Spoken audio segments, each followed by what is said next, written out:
Today we're going to need not a chainsaw, but it's so cool. Here's what you need: headphones, sound device 722, Rode NT4 microphone with fancy shock mount. Not really. Washing machine. Might as well do laundry. We're going to turn on the washing machine, and it's probably going to take a while, but there's a really cool sound that these guys will make whenever they start spooling up. But you gotta wait for it, so this might take a little bit. Anyway.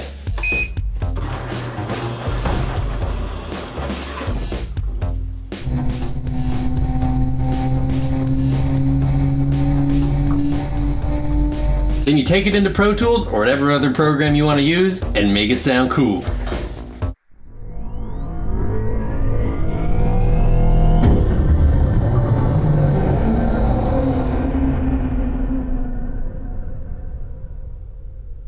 That's so cool!